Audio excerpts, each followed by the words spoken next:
With a bit of a delay, we finally got our hands on the Bluboo Picasso, which is a low-cost smartphone sold around 70 bucks. Now, if such a cheap phone is anything good for daily use, you will get to know right here and now. When unboxing the Bluboo Picasso for the very first time, impressions are rather negative since the cardboard box is very thin and not very solid.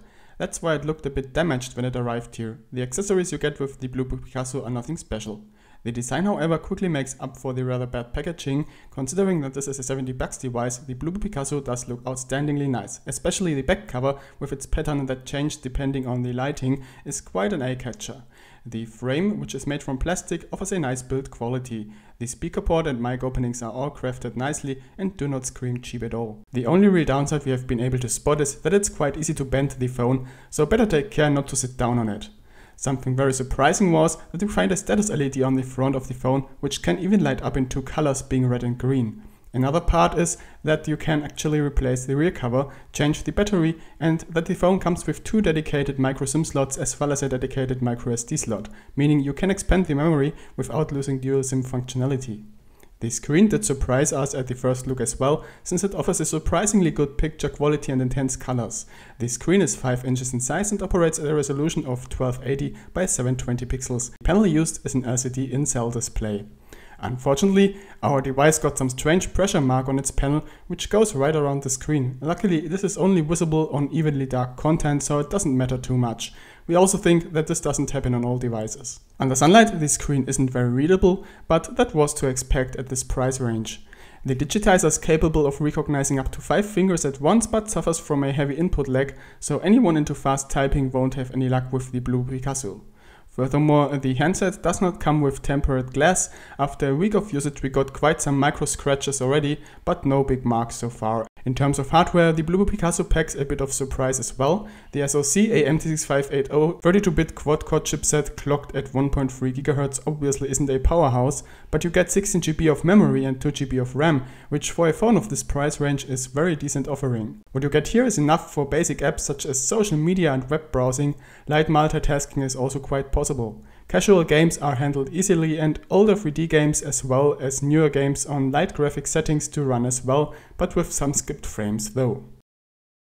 Sensors are where you notice the low price tag the most. You only get the very basics there with no compass, gyroscope, step counter being present. The operating system running on the Bluboo Picasso is Android 5.1 Lollipop. It's mostly stock Android, but with some modifications to the looks. The launcher has been modified and can be adjusted to your likings using themes, and app drawers present. The settings also have been redesigned a bit and do look indeed nicer than the stock ones, thanks to colorful icons. Nice features such as off-screen gestures like double tap to wake and app shortcuts are present as well. Surprisingly, the system even receives frequent OTA updates. During the testing period we got 2 initial firmware updates and another 2 followed a couple days later.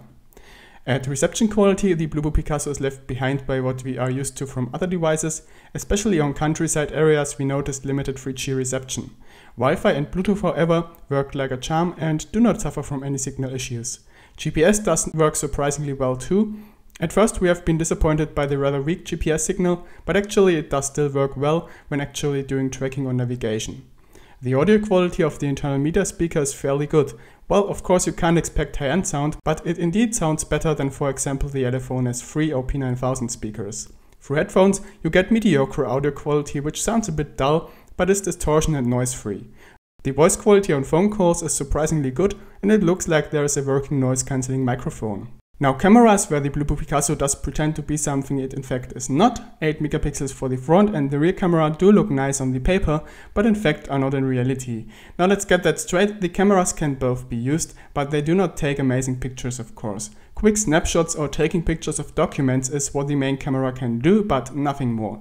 The front camera isn't selfie worthy. The dual LED flash on the rear is pretty bright, but more useful as a flashlight sans a good camera. Videos do look surprisingly good and are even recorded with a resolution of 1080p.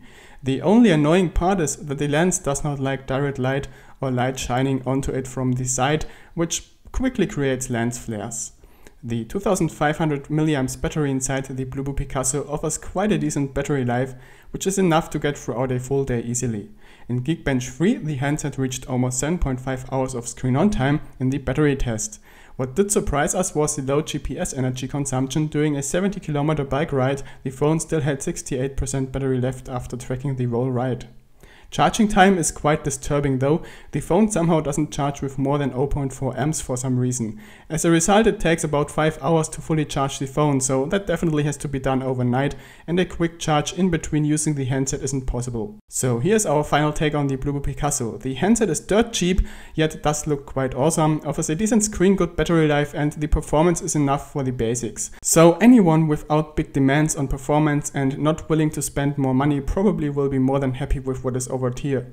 On the other hand, we have to say that you can get a phone of the last year with better specs for just a little bit more money. Two examples for this are the iPhone P6000 and P6000 Pro.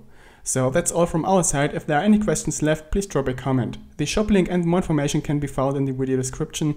If you like what we are doing here at ChinaMobileMag, please pay us a visit at ChinaMobileMag.de or at our English site ChinaDevices.net, and follow us here on YouTube. So thanks for watching, bye bye, over and out.